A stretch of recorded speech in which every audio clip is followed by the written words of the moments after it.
Hello दोस्तों, welcome to sleepy classes. तो आज के प्रीमिक्स में हम इकोनॉमी के क्वेश्चंस डिस्कस करेंगे। खास बात क्या है इन क्वेश्चंस की कि जो रिसेंटली यूपीएससी ने ईपीएफओ का एनफोर्समेंट ऑफिसर का जो एग्जाम कंडक्ट किया है वहीं से क्वेश्चन उठाए गए हैं। तो एक तरीके से किस प्रकार के क्वेश्चंस वहां पूछे गए हैं उसका भी थोड़ा आइडिया ले लेंगे एंड क्या उनके सोल्यूशंस हैं उनको भी यहां पर समझ लेंगे। बट ओवरऑल आपकी प्रैक्टिस भी यहां पर हो जाए तो उस तरीके से आज के सेशन को यहां पर अटेंड कीजिएगा। चलिए शुरुआत करते हैं, बट उससे पहले एक छोटी सी इंपॉर्टेंट इन्फॉर्मेशन आप सभी को बताने के लिए कि स्लीपी क्लासेस द्वारा डेली शाम को 4 बजे लाइव एसे राइटिंग का सेशन कंडक्ट किया जा रहा है। कुबेर सर द्वारा यह सेशन कंडक्ट किया जा रहा है। Live on the spot topic decide किया जाता है और उसमें हम फिर एसे राइटिंग करते हैं। तो खास बात क्या है कि जितने भी लोग यूपीएससी पूरे इस बड़े एग्जाम की तैयारी करते हैं तो कहीं ना कहीं उनके लिए एक बहुत ही मेजर रोड ब्लॉक यहां पर रहता है कि किस प्रकार से एसए की प्रिपरेशन करनी है। तो भैया इससे अच्छा फ्री इनिशिएटिव तो आपके लिए कुछ भी नहीं हो सकता। यदि आज का आपने जो 4 बजे का सेशन था वो नहीं अटेंड किया तो डेफिनेटली जाके अटेंड कीजिए और देखिए किस तरीके से आप अपनी एसए राइटिंग को इंप्रूव कर सकते हैं। अपार्ट फ्रॉम दैट पूरे इस हफ्ते आपका शाम को 4 बजे ये सेशन कंडक्ट किया जाएगा, लाइव सेशन कंडक्ट किया जाएगा। उसके अलावा एक और important information with respect to NCERT courses की स्लीपी क्लासेस द्वारा आपके ये कोर्सेज यहाँ पर लॉन्च किए गए हैं। अब एनसीईआरटी बहुत ही एक फंडामेंटल और बेसिक प्रिपरेशन यूनिट का यहाँ पर काम करता है हमारी ओवरऑल यूपीएससी या फिर किसी भी स्टेट पीसीएस का यदि आप एग्जाम दे रहे हो तो इसी डिमांड को मद्देनजर रखते हुए स्लीपी क्लासेस द्वारा ये कोर्स यहां पर लॉन्च किया गया जिसमें हर एक सब्जेक्ट फैकल्टी द्वारा रिस्पेक्टिव सब्जेक्ट्स वहां पर कवर किए जा रहे हैं एनसीईआरटी की पीडीएफ से, मतलब पीडीएफ से ही आपको पढ़ाया जा रहा है। यदि आप किताब भी पकड़ेंगे तो कैसे पढ़ना है, क्या कौन सी चीजें ध्यान रखनी है, कौन कौन से कॉन्सेप्ट्स की कवरेज रखनी है, वो सारी चीजें आपकी यहाँ पर कवर की जा रही हैं। तो बेसिक डिटेल्स आपको यहाँ पर दे दी गई हैं। कोर्स आपका ऑलरेडी शुरू हो चुका है तो डेफिनेटली इस कोर्स में आप एनरोल कर सकते हैं यदि आप बिल्कुल ही फ्रेश हैं पूरी यूपीएससी की प्रिपरेशन में। चलिए तो पहला क्वेश्चन देखते हैं। तो जो हमने सेट यहां पर उठाया है उसमें टुवर्ड्स द एंड इकोनॉमी के क्वेश्चंस देखने को मिले थे। तो इस प्रकार से ट्रक फार्मिंग से रिलेटेड यहां पर क्वेश्चन पूछ लिया गया था। बेसिक सी टर्म जो कि कहीं ना कहीं करंट अफेयर्स में रही होगी या बेसिकली कहीं ना कहीं न्यूज़पेपर में आ गई होगी, वहां से ये क्वेश्चन उठा लिया गया। तो ट्रक फार्मिंग से रिलेटेड 2 स्टेटमेंट्स दी गई हैं, बताना इनमें से कौन कौन सी करेक्ट है। दोनों स्टेटमेंट्स को पढ़िए और बताइए करेक्ट आंसर यहां पर क्या रहेगा। तो पहले में कह रहे हैं कि growing vegetables around urban centres, ताकि जो डेली डिमांड है लोगों की उसको पूरा किया जा सके, उसे हम ट्रक फार्मिंग कहते हैं। सेकंड में कह रहे हैं it is governed by the distance, it is governed by the distance जो कि एक ट्रक कवर कर सकता है overnight between the farm and the market. तो 2 स्टेटमेंट्स दी गई हैं, सोचिए और करेक्ट ऑप्शन यहां पर मार्क कीजिए। तो बेसिकली जो ट्रक फार्मिंग का कॉन्सेप्ट है, यदि आपको इस कॉन्सेप्ट के बारे में पता रहेगा तभी आप इस क्वेश्चन को डायरेक्टली मार्क कर पाएंगे, अदरवाइज तो थोड़ा दिक्कत भरा क्वेश्चन तो आपके लिए यहां पर रहेगा ही। ठीक है, यदि आपने कभी सुना ही ना होगा ऐसे कॉन्सेप्ट के बारे में तो एक तरीके से हम थोड़ा कह सकते हैं कि मीडियम लेवल का तो आपका ये क्वेश्चन यहां पर देखने को मिला ही। तो ट्रक फार्मिंग का जो कॉन्सेप्ट है वो बेसिकली क्या कहता है, एक पर्टिकुलर मान लेते कोई अर्बन एरिया है, ठीक है। अब उस अर्बन एरिया में बहुत सारे लोग रह रहे होंगे, उनकी डे टू डे कुछ ना कुछ डिमांड्स रहती होंगी। अब वो डे टू डे डिमांड्स में अगर हम बेसिक डिमांड्स के बारे में बात करें कि वेजिटेबल और फ्रूट्स, डेफिनेटली उन अर्बन एरियाज में ज्यादा डिमांड देखने को मिलेगी क्योंकि इतने सारे लोग भी वहां पर रह रहे हैं। बट उस अर्बन एरिया में क्या उस प्रकार की प्लांटेशन की जा रही है, वैसी एग्रीकल्चर एक्टिविटी कंडक्ट की जा रही नहीं। अर्बन एरिया भाई साहब, ठीक है, शहर है बड़ा, इंडस्ट्रीज वहां पर स्थापित कर रखी हैं, बड़े बड़े ऑफिस हैं, तो ऐसी एग्रीकल्चर एक्टिविटी तो नहीं देखने को मिलेगी। तो फिर वहां पर सामने आता है ट्रक फार्मिंग का कॉन्सेप्ट कि अर्बन एरियाज के अराउंड जो एरिया है वहां के लोग क्या करते हैं, वो इस प्रकार की फार्मिंग एक्टिविटीज रन करते हैं जिसके चलते जितनी भी आपकी इस तरीके की पेरिशेबल गुड्स है ना, वेजिटेबल्स हो गए, फ्रूट्स हो गए, इनको वो तैयार कर सके और आकर अर्बन एरिया में बेच सकें ट्रक्स के माध्यम से, ताकि ओवरनाइट जो भी उनका प्रोडक्ट वहां पर तैयार हुआ है उसको लाके वो अपना अर्बन एरियाज में जाके बेच सके। तो इसे हम ट्रक फार्मिंग कहते हैं। तो उसको बिल्कुल करेक्टली बताया गया है कि growing of vegetables around urban centres, ताकि जो डेली डिमांड है इस प्रकार के गुड्स के लिए उसे पूरा किया जा सके, उसे हम ट्रक फार्मिंग कहते हैं। एंड डेफिनेटली किस प्रकार से ये ट्रक फार्मिंग कंडक्ट की जाएगी वो डिपेंड करेगा कि जो हमारा प्रोडक्ट रात को तैयार हो रहा है या जिस दिन भी तैयार हो रहा है उसको शहर तक लेके जाना है, उसमें कितना समय लग रहा है। तो दोनों स्टेटमेंट्स यहां पर बिल्कुल करेक्ट है with respect to truck farming. बहुत ही एक ऐसी टर्म रहेगी जो शायद आपने ना पढ़ी हो। जब मैंने भी पहली बार इस क्वेश्चन को देखा तो मुझे भी लगा कि शायद कहीं तो इसके बारे में जिक्र किया था, कहीं तो सुना था इस टर्म के बारे में, बट एग्जैक्टली मुझे भी ध्यान नहीं आ रहा था। ठीक है, तो डेफिनेटली थोड़ा मीडियम टू हार्ड लेवल का क्वेश्चन हम इसे कह सकते हैं। दोनों स्टेटमेंट्स यहाँ पर करेक्ट है जिसके हिसाब से सी ऑप्शन हमारी करेक्ट ऑप्शन है। तो वही बेसिक सी आपको यहाँ पर दे दी गई है कि ट्रक फार्मिंग ऑल्सो नोन है, जिसे हम मार्केट गार्डनिंग भी यहाँ पर कहते हैं, कि प्रैक्टिस है of growing and harvesting fruits, vegetables या बाकी जो आपकी हर्ब्स यहाँ पर उगाई जा सकती हैं for the sale at local markets या फिर सुपर मार्केट, जो कि आप अर्बन एरियाज में जाके बेचेंगे। ठीक है, तो काफी ज्यादा ट्रेंड अभी कंटिन्यू चल रहा है, आपका मार्केट में बहुत ज्यादा चल रहा है। उस तरीके से लोग कोशिश करते हैं अर्बन एरियाज के आसपास इस प्रकार की प्लांटेशन एक्टिविटीज कैरी आउट करना और जाके फिर अपना प्रोड्यूस मार्केट में, अर्बन मार्केट में जाके बेचना। और कहीं ना कहीं जैसे करेंटली जो हम टमाटर के बढ़ते हुए भाव देख रहे हैं, तो उसमें भी आपका ये ट्रक जो आपकी फार्मिंग है यही यहाँ पर यूज की जाती है कि लोग गाँव में अपने टमाटर वगैरह या सब्जियां वगैरह उगाते हैं और जाके शहरों में बेचते हैं। ठीक है, तो ये बेसिक्स आपका एक इंपॉर्टेंट क्वेश्चन था जो कि यहाँ पर आपसे पूछा गया था इस ईपीएफओ के एग्जाम में। आई होप आपने इसको यहाँ पर करेक्टली मार्क किया हो। चलिए अगले क्वेश्चन की ओर बढ़ते हैं। थोड़ा सा कंसेप्चुअल भी चीज हम कह सकते हैं, कंसेप्चुअल चीज आपसे पूछ ली गई है। 2 स्टेटमेंट्स यहाँ पर दी गई हैं with reference to service sector, बताना है कौन कौन सी करेक्ट है। अब देखिए जो हमारा सिविल सर्विसेज का एग्जाम है, आप कहेंगे कि अब उसमें तो ऐसे क्वेश्चंस नहीं पूछे जा रहे कि स्टेटमेंट 1 करेक्ट है, स्टेटमेंट 2 करेक्ट है, अब उसमें तो आपका ओनली वाला कॉन्सेप्ट शुरू हो चुका। बट इसका मतलब ये नहीं कि कभी पूछे ही नहीं जाएंगे। ठीक है, तो सिंपल से क्वेश्चन है, 2 स्टेटमेंट दी गई है। पहले में कह रहे हैं retail trade falls under tertiary activity, second में कह रहे हैं जो आपका R&D है, research and development based activity जो रहेंगी, it comes under the quaternary activity. तो 2 स्टेटमेंट दी गई हैं, बहुत सिंपल सा क्वेश्चन है, इजीली आप इसको मार्क कर सकते हैं। बेसिकली अगर आपने एनसीईआरटीज भी पढ़ी हो ना तब भी आपके लिए इजी है क्वेश्चन, थोड़ा सोचिए, करेक्ट ऑप्शन यहां पर मार्क कीजिए। तो बेसिकली ये जो आपकी टाइप ऑफ एक्टिविटीज रहती हैं, ठीक है, प्राइमरी, सेकेंडरी, टर्शरी, फिर आपका क्वाटरनरी, फिर क्वीनरी, तो ये सारी एक्टिविटीज आप इको में भी डिस्कस करते हैं, ज्योग्राफी में भी डिस्कस करते हैं। ठीक है, तो बेसिकली रिटेल ट्रेड का मतलब क्या रहता है यहाँ पर, रिटेल ट्रेड का मतलब ये हुआ कि मान लीजिए मेरी कोई दुकान है, ठीक है जी, किसी होलसेलर से मैंने सामान खरीदा, आगे जाके कस्टमर को बेच रहा हूँ, उसे कहते हैं रिटेल ट्रेड। ठीक है, तो ये किसमें अंडर फॉल करता है, डेफिनेटली आपकी टर्शरी एक्टिविटी के अंदर फॉल करता है। मैं एक सर्विस प्रोवाइड कर रहा हूँ, मैं खुद तो कुछ तैयार नहीं कर रहा यहाँ पे, एक जगह से लाके दूसरी जगह जाके बेच रहा हूँ। ठीक है जी, पर जो आपका R&D बेस्ड एक्टिविटीज रहेंगी वो आपकी क्वाटरनरी कैटेगरी में यहाँ पर लाई करती है। ठीक है, कि थोड़ा अब यहाँ पर स्किल सेट बढ़ चुका है, स्किल का जो लेवल है वो थोड़ा इंप्रूव हो चुका है।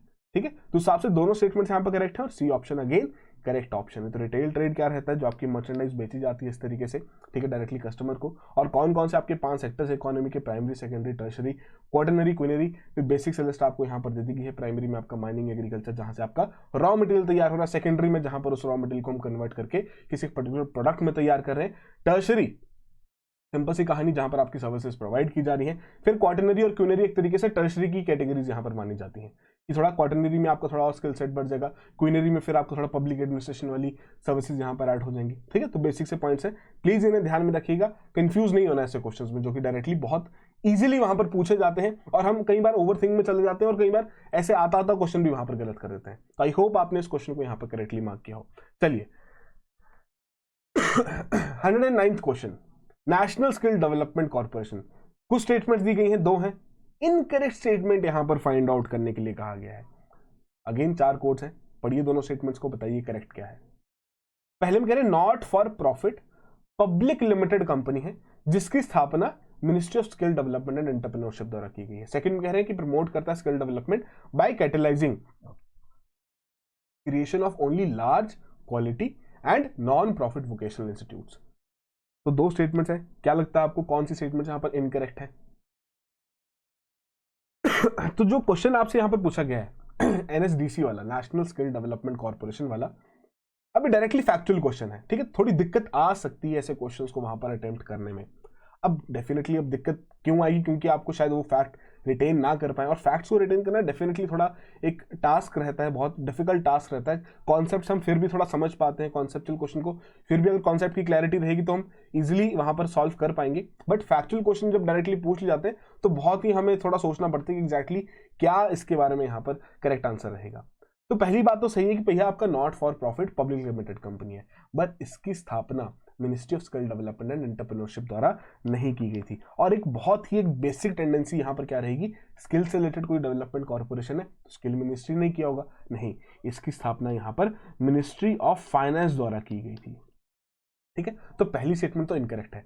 सेकंड में कह रहे हैं कि प्रमोट करता है स्किल डेवलपमेंट, बिल्कुल सही बात है भाई, नेशनल स्किल डेवलपमेंट कॉर्पोरेशन है, स्किल डेवलपमेंट ही प्रमोट करेगा, जिसके चलते लार्ज क्वालिटी वाले वोकेशनल इंस्टीट्यूशन यहां पर तैयार किए जा रहे हैं, उनकी क्रिएशन यहां पर की जा रही है। बट वो आपके नॉन प्रॉफिट नहीं है भाई साहब, वो आपके प्रॉफिट फॉर प्रॉफिट वाले वोकेशनल इंस्टीट्यूट्स हैं। अगेन बहुत ही छोटा सा फैक्ट था जिस पर यहाँ पर एग्जामिनर ने प्ले कर दिया और उसके बेसिस पर आपसे पूछ लिया। तो दोनों स्टेटमेंट के हिसाब से इनकरेक्ट है। इनकरेक्ट स्टेटमेंट ही आपसे पूछी गई थी, अगेन जिसके बेसिस पर सी ऑप्शन हमारा यहाँ पर करेक्ट ऑप्शन है। तो यहाँ पर जो आपका नेशनल स्किल डेवलपमेंट कॉर्पोरेशन है, not for profit public limited company है, जिसकी स्थापना मिनिस्ट्री ऑफ फाइनेंस द्वारा यहाँ पर की गई थी, बट यहाँ पर ministry of skill development and entrepreneurship के थ्रू गवर्नमेंट ऑफ इंडिया की इसमें शेयर होल्डिंग है 49% की, बाकी प्राइवेट सेक्टर का यहाँ पर 51% का शेयर कैपिटल है। ऑब्जेक्टिव क्या है वो आपको बता दिया गया है, हमने क्वेश्चन में भी डिस्कस कर लिया है। तो डायरेक्टली ये जो क्वेश्चन है जो आपका एनएसडीसी है उसी की ही वेबसाइट से सीधी स्टेटमेंट्स यूज करके बनाया गया है। तो आई होप आपने इसको भी करेक्टली यहां पर मार्क किया हो। चलिए माफी चाहूंगा, थोड़ा गला खराब है। अच्छा, अगले क्वेश्चन में यहां पर 2 स्टेटमेंट्स दी गई हैं, अगेन फिर सेट ऑफ आपको कोड्स दे दिए गए हैं। तो प्लीज वीडियो पॉज कीजिए और पूरे क्वेश्चन को पढ़िए और करेक्ट आंसर यहां पर मार्क कीजिए। तो पहली स्टेटमेंट में कह रहे हैं सेंट्रल गवर्नमेंट डिटरमाइन करता है इन्फ्लेशन टारगेट को in consultation with the Reserve Bank of India which is our हमारा जो बैंक यहां पर है, ठीक है जी, in terms of consumer price index once in 5 years. तो यहां पर याद करो उस कॉन्सेप्ट के बारे में बात हो रही है, हमारे सेंट्रल बैंक से रिलेटेड एक कॉन्सेप्ट के बारे में यहां पर बात हो रही है जिसे हम कहते हैं इन्फ्लेशन टारगेटिंग। तो डायरेक्टली उससे रिलेटेड आपको क्वेश्चन पूछ लिया गया है। तो क्या ये चीज सही है? सेंट्रल गवर्नमेंट ही डिटरमाइन करता है इस टारगेट को, जो हम 4+-2% का टारगेट कहते हैं ना, क्या वो सेंट्रल गवर्नमेंट ही करता है? जी हाँ, बिल्कुल सेंट्रल गवर्नमेंट ही करता है। As per the RBI act जो आपका 1934 का है उसके हिसाब से सेंट्रल गवर्नमेंट द्वारा ये किया जाता है और हर 5 साल में इसे रिवाइज भी किया जाता है। सेकंड स्टेटमेंट में कह रहे हैं कि जो आपका एट प्रेजेंट जो मॉनेटरी पॉलिसी फ्रेमवर्क है इंडिया में सेंट्रल गवर्नमेंट द्वारा ऑपरेट किया जाता है। जी नहीं, अब ये स्टेटमेंट यहां पर गलत होगी। ये जो फ्रेमवर्क है ये तो आपको पता ही ना, मॉनेटरी पॉलिसी टूल्स यूज करते हुए आरबीआई इसे ऑपरेट करता है। आरबीआई का दायित्व है यहां पर पूरी मॉनेटरी पॉलिसी को कैसे रन करना है, उन्हीं के द्वारा यहां पर किया जाएगा। तो पहली स्टेटमेंट करेक्ट है, सेकंड इनकरेक्ट है। उसके हिसाब से इजीली हम कह सकते हैं कि हमारा सी आंसर यहां पर करेक्ट है कि statement 1 is correct but statement 2 is incorrect. तो सिंपल क्वेश्चन था, मैं नहीं मानूंगा कि इस चीज में इस क्वेश्चन को सॉल्व करने में यहां पर दिक्कत आएगी, क्योंकि बेसिक सी चीज आपसे यहां पर पूछी गई थी with respect to inflation targeting, जो कि जनरली हम इकोनॉमी में बहुत बार डिस्कस भी करते हैं, करंट अफेयर्स में भी ये चीजें चलती ही रहती हैं। तो अगेन उस हिसाब से सी ऑप्शन हमारे यहाँ पर करेक्ट ऑप्शन है। तो वही बेसिक से पॉइंट्स आपको यहाँ पर दिए गए हैं कि एज पर जो आपका सेक्शन 45(ZA) है of the RBI act of 1934 कौन कौन से पॉइंट्स यहाँ पर ध्यान में रखने हैं। चलिए अगला क्वेश्चन यहाँ पर देखते हैं। अगेन थोड़ा बैंकिंग से रिलेटेड यहाँ पर सवाल दे दिया गया है। जो आपके टूल्स यहाँ पर यूज करते हैं मनी ट्रांसफर के लिए, आरटीजीएस, नेफ्ट, कह रहे हैं कि आरटीजीएस और जो नेफ्ट है ये जो सिस्टम्स यहाँ पर तैयार किए गए हैं ये ओन्ड एंड ऑपरेटेड है by the national payment corporation of India. Second कह रहे हैं जो आपका एनपीसीआई है ये एंटिटी है जो कि प्रमोट की गई है बैंक्स द्वारा। तो अगेन वही चीज आपको बतानी है कि यहाँ पर कौन कौन सी स्टेटमेंट्स करेक्ट है या उनका क्या आपस में रिलेशन है। वही जो कोड्स यहाँ पर दिए गए, वीडियो पॉज करके तसल्ली से क्वेश्चन पढ़ के अपना आंसर यहाँ पर मार्क कीजिए। तो देखो ये जो कोड्स यहाँ पर यूज होते हैं ना, इसमें एक चीज तो करेक्ट है कि कोई ना कोई एक स्टेटमेंट तो पक्का ही करेक्ट है। ऐसा कहीं पे भी नहीं है इन कोड्स में कि दोनों की दोनों स्टेटमेंट्स इनकरेक्ट हैं, ठीक है। तो जो आरटीजीएस और नेफ्ट है, अब बिल्कुल फैक्चुअल चीज यहां पर पूछ ली गई तभी मैं मीडियम कैटेगरी का आपको क्वेश्चन कहूंगा। आरटीजीएस और जो नेफ्ट है ये दोनों के दोनों जो प्रोडक्ट्स हैं ये आरबीआई की देन है। जो एनपीसीआई है उनकी देन कौन कौन से प्रोडक्ट है, यूपीआई हो गया, आईएमपीएस हो गया, ये प्रोडक्ट्स आपके एनपीसीआई की देन है, ठीक है।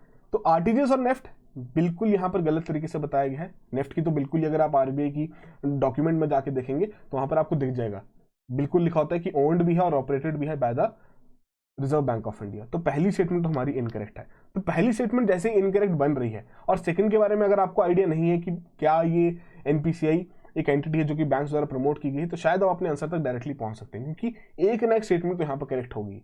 तो फर्स्ट स्टेटमेंट अगर आपकी इनकरेक्ट बन जाती है तो डायरेक्टली आप क्वेश्चन अपने आंसर पे जंप कर सकते हैं कि भैया डी ऑप्शन हमारी यहाँ करेक्ट ऑप्शन है, ठीक है। तो एनपीसीआई डेफिनेटली आपकी मेजर 10 कोर प्रोमोटर बैंक्स है जिनके नाम आपको यहाँ पर दे दी गए हैं, जिनके द्वारा प्रमोट की गई है और इसकी स्थापना RBI and Indian banks association द्वारा यहाँ पर की गई थी। इन दोनों का ही इनिशिएटिव था जिसके चलते एनपीसीआई की स्थापना यहाँ पर की गई थी, ठीक है। तो ये बेसिक से आपके पॉइंट्स है, डेफिनेटली इन्हें गो थ्रू कर लीजिएगा।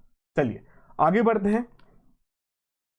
अब यहां पर भी 2 स्टेटमेंट्स दी गई हैं, अगेन वही सेट ऑफ कोड्स यहां पर यूज किए गए हैं। करेक्ट बताना है क्या सिनेरियो यहां पर क्रिएट हो रहा है। तो 2 स्टेटमेंट्स पढ़िए, कंसेप्चुअल चीज है, इजीली अपने आंसर को यहां पर मार्क कीजिए। तो पहली स्टेटमेंट में कह रहे हैं a very strong US dollar squeezes the global credit, और सेकंड कह रहे हैं many countries and companies outside America borrow करती हैं डॉलर्स में। ठीक है, तो क्या कह रहे हैं कि क्या ये दोनों स्टेटमेंट्स करेक्ट है, ये आपको बताना है। अगर करेक्ट है तो क्या सेकंड स्टेटमेंट जो फर्स्ट स्टेटमेंट की करेक्ट एक्सप्लेनेशन है वो भी आपको यहां पर बताना है। तो पहली स्टेटमेंट को अगर हम थोड़ा सा एनालाइज करें कि एग्जैक्टली क्या बोला जा रहा है कि strong US dollar, strong US dollar का मतलब यहां पर क्या हो रहा है कि जो यूएस डॉलर है वो यहां पर अप्रिशिएट हो रहा है। करेक्ट है कि नहीं? एप्रिसिएशन हो रही है तभी तो स्ट्रेंथन हो रहा है। एप्रिसिएशन हो रही है तो मतलब अगर हम अपनी करेंसी के साथ कंपेयर करें तो मतलब हमारी करेंसी यहां कहीं ना कहीं डेप्रिशिएट करेगी। ठीक है, अच्छा अब ग्लोबल क्रेडिट के बारे में यहां पर बात की जा रही है। दो चीजें ना, एक तो स्ट्रॉन्ग यूएस डॉलर के बारे में बात हो रही है, दूसरी ग्लोबल क्रेडिट के बारे में बात हो रही है। दोनों के बीच में क्या रिलेशन है वो डिराइव करने के लिए बात की जा रही है। तो ये तो आपको पता ही है कि दुनिया भर में जितना भी उधार यहां पर उठाया जाता है, सबसे ज्यादा जो डिनोमिनेशन है उस उधार की वो डॉलर में ही है। तो अगर डॉलर यहां पर स्ट्रेंथन होता जाता है, मतलब अगर वो एप्रिशिएट यहां पर होता जाता है, तो क्या उसकी वजह से ग्लोबल क्रेडिट के ऊपर असर पड़ेगा? जी हाँ, बिल्कुल पड़ेगा। सिंपल सा एग्जांपल अगर मैं आपके साथ लूं, मान लीजिए $1000 का उधार लिया जब एक्सचेंज रेट आपका 75 रुपीज का था। ठीक है, जब एक्सचेंज रेट 75 रुपीज का था कि $1 की वैल्यू 75 रुपए है। अब उस टाइम पे हमें कितना 75 के यहां पर पे करना पड़ेगा जब हम उधार की भरपाई करेंगे। अब यदि रुपी डेप्रिशिएट कर जाता है या फिर यहां पर यूएस डॉलर स्ट्रांग हो जाता है, स्ट्रेंथन हो जाता है, तो उस केस में सिर्फ एग्जांपल के तौर पर अगर 80 का मार्क यहां पर पहुंच जाता है तो हमारे लिए वो जो उधार था वो महंगा पड़ गया। इसका मतलब क्या हुआ कि यहां पर कंपनी जिन्होंने इस प्रकार के उधार उठाए हैं जो कि डॉलर में डिनोमिनेटेड है, और यदि डॉलर यहां पर स्ट्रेंथन हो जाता है तो उस केस में उन्हें ज्यादा उधार की भरपाई करनी पड़ेगी। तो ग्लोबल क्रेडिट को ये स्क्वीज कर देता है, दबा देता है स्ट्रॉन्ग यूएस डॉलर, कि लोग फिर कम से कम उधार लेते हैं कि नहीं नहीं यार डॉलर में तो हम उधार लेंगे ही नहीं यहाँ पे, और डॉलर में उधार मिल रहा है अगर ग्लोबल क्रेडिट के अगर हम वहां पर डेटा फैक्ट्स देखें। ठीक है, तो ये तो बिल्कुल करेक्ट हो गया है यहाँ पे। सेकंड में जो कह रहे हैं कि बहुत सारी कंट्रीज और जो कंपनीज हैं आउटसाइड अमेरिका वो बोरो करती हैं डॉलर्स में, बिल्कुल फैक्चुअली बिल्कुल करेक्ट है। और यही सबसे बड़ा कारण भी है जिसकी वजह से, यही सबसे बड़ा कारण भी है ना कि इतने सारे लोग डॉलर्स में यहां पर उधार ले रहे हैं, जिसकी वजह से डॉलर में यदि किसी प्रकार का चेंज देखने को मिलता है तो उसका इंपैक्ट उस उधार के ऊपर भी पड़ता है। ठीक है, तो दोनों स्टेटमेंट्स करेक्ट है, और जो सेकंड स्टेटमेंट है बिल्कुल करेक्ट तरीके से एक्सप्लेन कर रही है फर्स्ट स्टेटमेंट को भी। तो उस हिसाब से हमारा ए ऑप्शन करेक्ट ऑप्शन है। ठीक है, तो आई होप ये चीज यहां पर आपको समझ में आ गई कि एग्जैक्टली मैं क्या कहने की कोशिश कर रहा हूं। ठीक है, तो थोड़ा कंसेप्चुअल चीज थी, हो सकता है शायद आपको थोड़ी दिक्कत आई उस क्वेश्चन को सॉल्व करने में, बट ये आंसर आपका यहां पर करेक्ट आंसर रहेगा। अब इस क्वेश्चन की प्रेरणा के बारे में बात करते हैं। प्रेरणा का मतलब स्रोत, कहां से भैया क्वेश्चन उठाया गया यूपीएससी द्वारा। तो द इकोनॉमिस्ट करके एक बड़ी पर्टिकुलर पब्लिकेशन है, महंगी पब्लिकेशन है भाई, एग्जैक्टली वहीं से ही एग्जैक्ट वर्ड टू वर्ड एक क्वेश्चन उठाया गया है, जहां पर आपका बोला गया कि किस तरीके से इन प्रिंसिपल जो आपका स्ट्रेंथन होता है डॉलर, तो definitely it is a remedy for the unbalanced global growth. क्योंकि यहाँ पर जो आपके जब भी आपका डॉलर स्ट्रेंथन होगा, हमारी करेंसी डिप्रिशिएट होगी, तो हमारे एक्सपोर्टर्स को यहाँ पर फायदा मिलता है। ठीक है, तो उस तरीके से चलो वो कंट्रीज यहाँ पर ग्रो कर सकती हैं, बट इन प्रैक्टिकलिटी जो आपका डॉलर की स्ट्रेंथनिंग है उससे गलत इंपैक्ट भी यहाँ पर पड़ता है, कि आपका ग्लोबल क्रेडिट को स्क्वीज करता है डायरेक्टली। बिल्कुल सेम टू सेम वर्डिंग उठाई गई है, because countries and companies beyond America's border वो डॉलर्स में बोरो करती हैं। तो जब भी डॉलर राइज करेगा उनके लिए एक्सपेंसिव बन जाएगा अपने डेट की भरपाई करना out of the local currency revenues. तो इसलिए for many emerging market economies higher cost of dollar borrowing trumps the, जो बूस्ट उनको वहां पर मिल रहा है due to the weaker currency, कि डेप्रिसिएशन, उनकी खुद की करेंसी की डेप्रिसिएशन होने की वजह से जो उनको बेनिफिट मिल रहा है उनके एक्सपोर्टर्स को, वो जो बेनिफिट है वो दब जाता है। किससे? कि जो उनका उधार यहां पर महंगा हो जाता है। तो exact word to word the Economist के आर्टिकल से यूपीएससी ने यहां पर ले लिया है। 2022 के क्वेश्चन पेपर में भी कन्वर्टिबल बॉन्ड्स का क्वेश्चन आया था, एग्जैक्ट उसमें भी इसी तरीके से दो स्टेटमेंट्स यूज की गई थी, और वो दोनों स्टेटमेंट्स द इकोनॉमिस्ट की पब्लिकेशन से ली गई थी। अब मैं ये नहीं कह रहा कि यूपीएससी का पेपर जो बना रहे हैं वो द इकोनॉमिस्ट को यहां पर रेफर कर रहे हैं, बट इस तरीके से हमने देखा तो ये आपका करेक्ट आंसर भी है। चलिए आगे बढ़ते हैं, थोड़ा करंट अफेयर बेस्ड क्वेश्चन पूछ लिया गया था सॉरी माफी चाहूंगा, कि गवर्नमेंट ऑफ इंडिया मैंडेट कर रही है packaging of 100% sugar as well as food grains in diversified jute bags. Second में कह रहे हैं जो गवर्नमेंट ऑफ इंडिया उन्होंने एनैक्ट किया है jute packaging material compulsory use in packaging commodities act of 1987। तो बताओ भैया इन दोनों में से कौन कौन सी स्टेटमेंट्स करेक्ट है। अगेन जो कोड्स दिए गए हैं उसके हिसाब से एक ना एक स्टेटमेंट तो यहाँ पर करेक्ट रहेगी। तो कहीं ना कहीं हमारा ध्यान जाएगा कि शायद सरकार ने कर दिया, तो सरकार ने फूड ग्रेन्स के लिए तो 100% कर दिया है, बट शुगर के लिए सिर्फ और सिर्फ 20% की ही यहाँ पर बात हुई है। उस हिसाब से हमारी स्टेटमेंट ए इनकरेक्ट है, मतलब स्टेटमेंट 1 इनकरेक्ट है, स्टेटमेंट 2 करेक्ट है, जिसके वजह से हमारा करेक्ट आंसर यहाँ पर डी है। ठीक है जी, तो डी ऑप्शन आपकी यहाँ पर करेक्ट ऑप्शन। तो इस तरीके से पीआईबी का ही आर्टिकल है, उसमें सारी चीजें मेंशन की गई हैं। तो आपका फूड ग्रेन्स के लिए तो फुल रिजर्वेशन कर दी गई है, बट 20% की रिजर्वेशन यहाँ पर रखी गई है शुगर की पैकेजिंग के लिए। ठीक है जी, और जो आपका जेपीएम एक्ट है 1987 का, तो उसको इनैक्ट करके ही ये बेसिक से पॉइंट्स यहाँ पर मेंशन किए गए हैं। चलिए टुवर्ड्स द एंड बढ़ते हैं। 115 क्वेश्चन अगेन आपका थोड़ा करंट अफेयर बेस्ड क्वेश्चन यहाँ पर पूछा गया कि कौन सी आपकी ऐसी एंटिटी है जिनके द्वारा इस प्रकार की फंडिंग की कमिटमेंट यहाँ पर की गई है आने वाले 5 सालों के लिए इंडिया के इंफ्रास्ट्रक्चर क्रिएशन के लिए अंडर द प्राइम मिनिस्टर गति शक्ति इनिशिएटिव, एज वेल एज जो यहाँ पर हमारी ग्रीन ग्रोथ के एस्पिरेशंस है। तो यहाँ पर करेक्ट ऑप्शन आपका एशियन डेवलपमेंट बैंक है, ए ऑप्शन हमारी करेक्ट ऑप्शन। इस तरीके का आपका करंट अफेयर था, उससे डायरेक्टली क्वेश्चन पूछ लिया गया था। अगेन करंट अफेयर पढ़ा होगा तो ईजी रहा होगा, बट एक करंट अफेयर डेफिनेटली आपने कहीं ना कहीं तो सुना ही होगा। 118th question, quantified domestic minimum top up tax generally आपके किस कंटेक्स्ट में पूछा जाता है? 4 ऑप्शन यहाँ पर भी दी गई हैं। क्या ये global anti base erosion rules के बारे में है, प्रिवेंशन ऑफ मनी लॉन्ड्रिंग के बारे में है, रेगुलेशन ऑफ क्रिप्टो करेंसी के बारे में, या फिर वर्चुअल डिजिटल एसेट ट्रांजेक्शन के बारे में है? तो ये बेसिकली जो आपका ए आंसर है, global anti base erosion rules, कि यहाँ पर जो OECD द्वारा मुहिम निकाली गई है, मुहिम तो क्या एक बहुत ही अच्छा इनिशिएटिव है एक तरीके से ग्लोबल मिनिमम टैक्स का। ठीक है, उसी का हिस्सा है यहाँ पर ये जो आपका quantified domestic minimum top up tax है, कि मिनिमम कुछ ना कुछ तो आपको टैक्स वहां पर चार्ज करना ही करना है। ठीक है, ताकि जिस प्रकार से यहाँ पर आपके बेस इरोजन यहाँ पर की जाती है ना, कि लोग अपनी कंपनीज का बेस यहाँ पर शिफ्ट करते हैं टैक्स बचाने के लिए, उसको यहाँ पर प्रिवेंट किया जा सके, इसलिए तो ग्लोबल मिनिमम टैक्स 15% लगाने की बात की गई है। अब इतना पूरा डिटेल में इस टॉपिक में नहीं जाएंगे, बट आपको डेफिनेटली यहाँ एक्सप्लेनेशन में पॉइंट्स दे दी कि आप एक बार गो थ्रू कर सकते हैं। ठीक है, चलिए फिर बढ़ते हैं लास्ट क्वेश्चन, 120th क्वेश्चन जो पूरे एग्जाम का भी था, एनएससी प्राइम से रिलेटेड, कि समटाइम्स आपने न्यूज में सुना होगा किस चीज से रिलेटेड है। तो it is a high standard corporate governance initiative, जो कि यहाँ पर एनएससी द्वारा लॉन्च किया गया है, ताकि कंपनीज इस प्रकार के अपने इस वॉलंटरी इनिशिएटिव को फॉलो कर सकती है। ठीक है, उस प्रकार के स्टैंडर्ड को, इन रूल्स को यहाँ पर फॉलो कर सकती है अपने कॉर्पोरेट गवर्नेंस के लिए, ताकि उनकी रैंकिंग यहाँ पर इंप्रूव हो सके। एक तरीके से हम ये कह सकते हैं, इन्वेस्टर को लगे कि नहीं यार यहाँ तो high standard of corporate governance activities follow की जाती हैं, तो एनएससी प्राइम वहाँ पर लॉन्च किया गया था। तो इसका भी आपका आंसर ए यहाँ पर रहेगा। ठीक है, तो नेशनल स्टॉक एक्सचेंज द्वारा ही ये कॉर्पोरेट गवर्नेंस इनिशिएटिव लॉन्च किया गया था, जो कि high standard of corporate governance यहाँ पर प्रिस्क्राइब करता है अपनी लिस्टेड कंपनीज के लिए।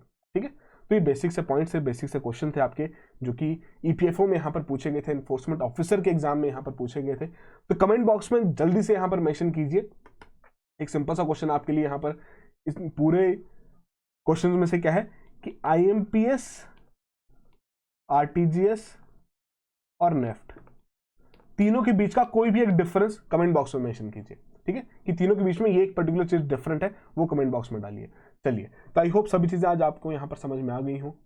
इंपॉर्टेंट क्वेश्चंस हैं, हम यूपीएससी के डिस्कस करते रहे, ताकि पता लगता रहे यूपीएससी किस तरीके के क्वेश्चन वहाँ पर पूछ रहा है, क्योंकि कहीं ना कहीं जो आपका एग्जाम है वो भी यूपीएससी यहाँ पर सेट कर रहा है, एंड कहीं ना कहीं स्टेट पीसी जैसे एग्जाम्स के लिए भी इन क्वेश्चंस का रिवीजन होना बहुत जरूरी है। ठीक है, जाते जाते एक छोटी सी इंफॉर्मेशन की स्लीपी क्लासेस द्वारा यूपीएससी की प्रीलिम्स टेस्ट सीरीज भी लॉन्च कर दी जा चुकी है 2024 के लिए, जितने भी हमारे भाई बंधु यहाँ पर तैयार कर रहे हैं, जिसमें आपके 23 सब्जेक्ट वाइज टेस्ट हैं, 7 एफएलटीज यहाँ पर अवेलेबल करवाए गए हैं। पूरी डिटेल्स आपके सामने अवेलेबल हैं।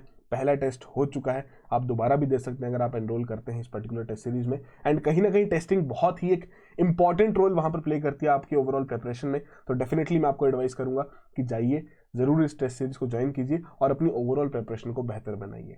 चलिए, so that will be all the very best, have a good preparation.